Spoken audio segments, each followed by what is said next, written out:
today we went on glass bottom shipwreck tour. Ouch! Oh, the mosquitoes are biting my butt. I hit record like 10 seconds ago. It's just not recording. This is just awesome. Wish that ducky was still over here.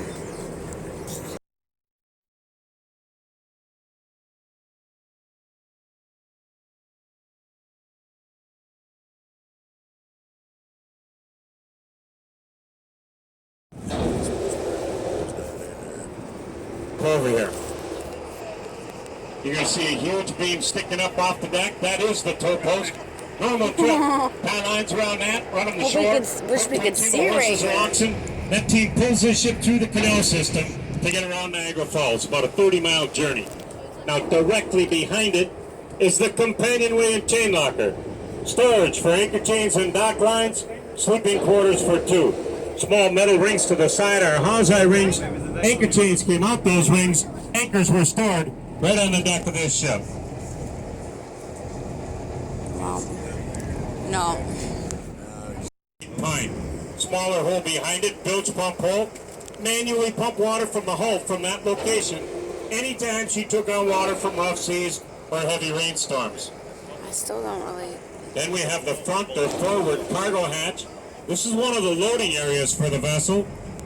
And that's going to be followed by a narrow, about 4 feet away from the cargo hatch. There's going to be a beam running across there. That starts the centerboard trunk. It is built right into the hull of the ship. All of these ships were equipped with raisable centerboards, 40 feet long, 8 feet tall. And they would raise them right up into the hull of the ship, going through the shallow waters or canal systems, drop them back down in open waters. Help navigate the ship, keep it running straight. Right now we're over the midship area. It's where the Salvage. I was just thinking this. I'm holding on to it so tight. So they could send the hard hat divers down to get the high-grade iron ore. They weren't concerned with the integrity of their ship. Their main mission, get that high-grade iron ore.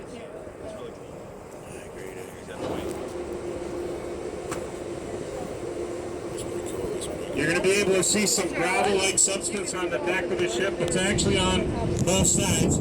That's remains of the salvage operation. Once we get out the East Channel, we'll show you some bigger chunks of iron ore, a separate shipwreck, the M.M. Drake. Prior to 1980, divers would tie off right through this shipwreck. On a windy day, there were 4 dive boats tied off to it. Snap that side rail, rip the stern rail off with it. Cabin area is next. It's about 20 by 20.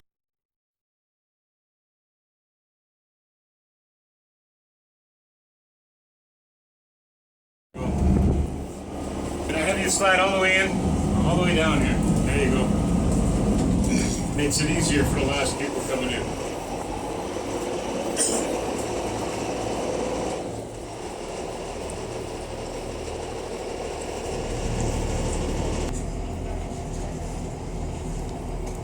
Just about there.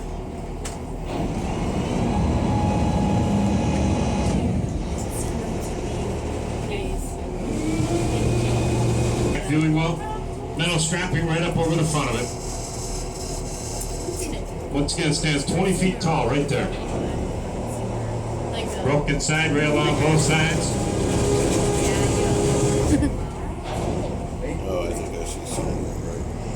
I mentioned a popular dive site. This is also a very popular snorkeling site. We have snorkelers that come out. They actually go down and touch the tow post. There it is. Water temperature last time I checked was 59 degrees. And that's your nose. That's not your toes. Tow post right there. Normal trip, tie lines around that, run on the shore. Team of horses or oxen pulls this ship through the canal system. Companionway and chain locker behind it. Small metal rings to the side, hawseye rings, anchor chains came out those. I talked to one of our captains last week, and he was diving on the Smithmore. At the time that he was diving there, surface water was 56 degrees, and when he got down to the Smithmore, he said it was 37. Oh, yuck. And that's down 100 feet. Now this ship was constructed in 1860, majority of the wood, white oak. Total cost, $9,500. Outrageous, huh? The cargo, 488 tons of high-grade iron ore, was worth $13,500 at the time the ship went down. Fishy. Cargo was worth more than the vessel. There you go. It's cool. 3 feet in diameter, mast 110 feet tall, made out of a white pine. Be cool if Directly someone was behind diving right now. the bilge pump hole. Manually pump water from the hull from that location.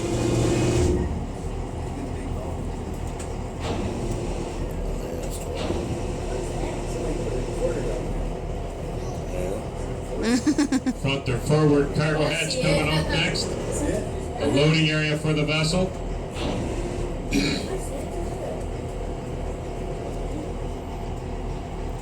About 4 feet away from the cargo hatch, there's going to be a beam running across. That starts the centerboard trunk. It is built right into the hull of the ship. Raisable centerboard up and down inside the trunk. 40 feet long, 8 feet tall.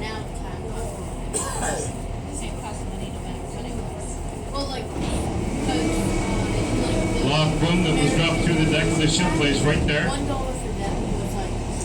Midship area now is about 12 feet below us, 12 to 15.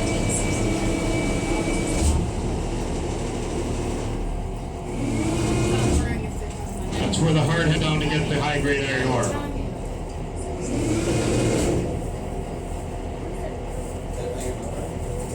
This is cool. The rectangular shape we're going over right here is the centerboard hatch. There would have been a winch mounted right up above that to raise and lower that centerboard.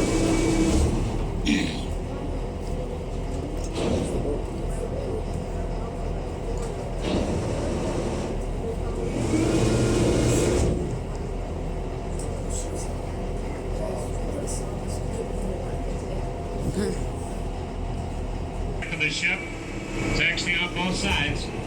Once again, remains of that salvage operation.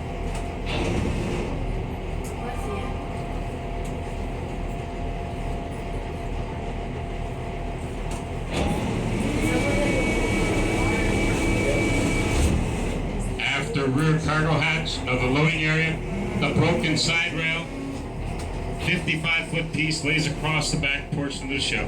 Side rail and stern rail came off. Now as we're drifting here between the aft cargo hatch and the cabin area, you're going to see the ship. It's coming into view right there. And I got my own theory on why those 3 crew members went to sleep. Tied up to shore, thought they were safe. Hey, let's celebrate.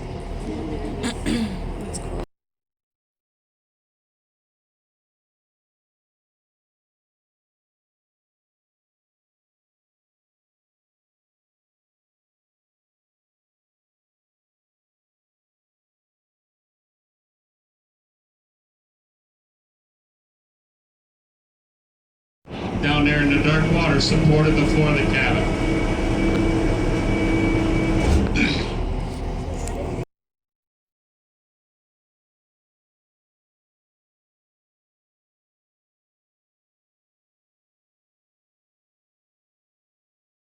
Still It would not have been recording. inside of what's known as the fourth order Fresnel lens. There's actually one of those on display at the Shipwreck Museum on Whitefish Point. Now, the longest running lightkeeper of this light was George Price.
Make sure I get us with the rocks as well.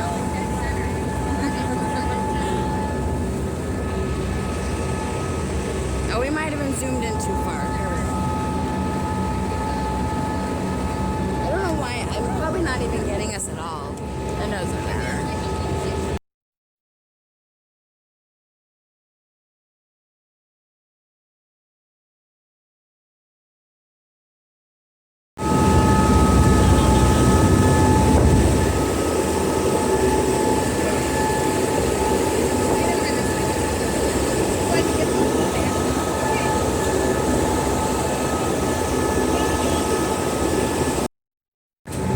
Right now we're headed straight out in the open lake here.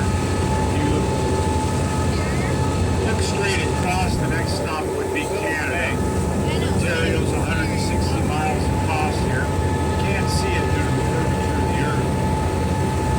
This is pretty much the widest point of Lake Superior here.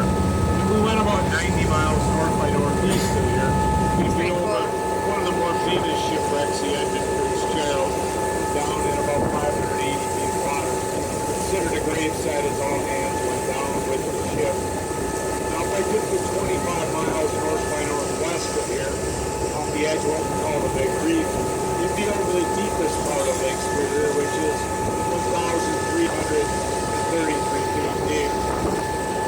Lake Superior is about 500 miles long, roughly 2,500 miles shoreline. Its average depth is 480 feet. All the numbers don't sound like a lot, but if somehow we were able to pick up Lake Superior, dump it out onto the United States, it would actually fill the Grand Canyon and then flood the rest of the United States 5 feet deep in water.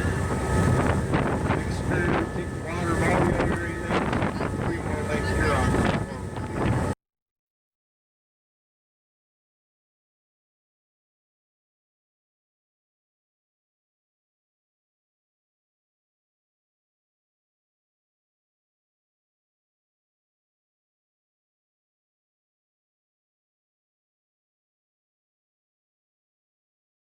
And 8 feet long, 2,500 pounds. When the ship hit the reef, the anchor swung out, came back, smashed the anchor housing, and did some of the damage to the front of the ship. The rock roof did the rest.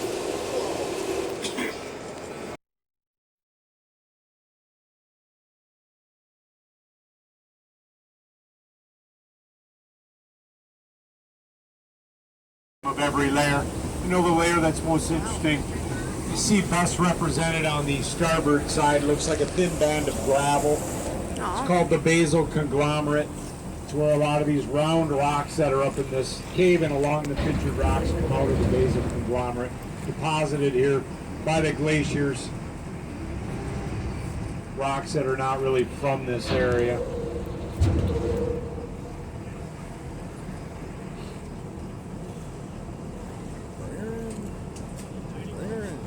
As you get closer, you'll see the water dripping. That's groundwater coming out. This is part of what's known as the Grand Island ice caves in the winter. And then you'll see some lighter colored sandstone above. That's broke off from frost action.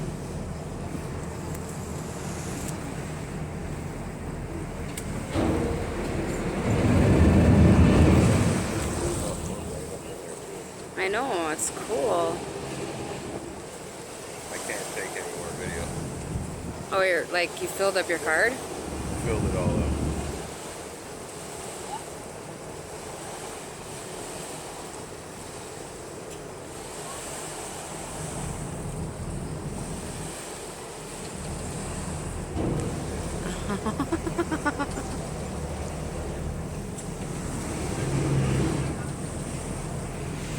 At least we're in the city. I know, this feels good. Ouch! Oh, mosquitoes! Yeah, little bastards.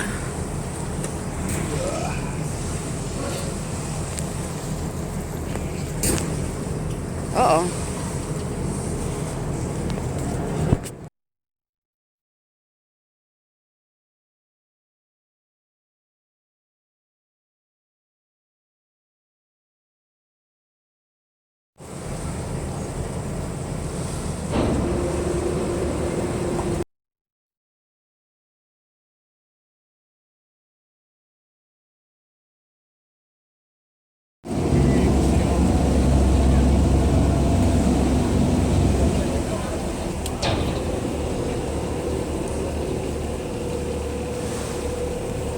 As we're leaving out of here, you'll notice that portal I had described on the way out. Sorry. On our starboard side right there. You can go through there with a small canoe, kayak, or boat. I can't hear you.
Okay, I hope you enjoyed.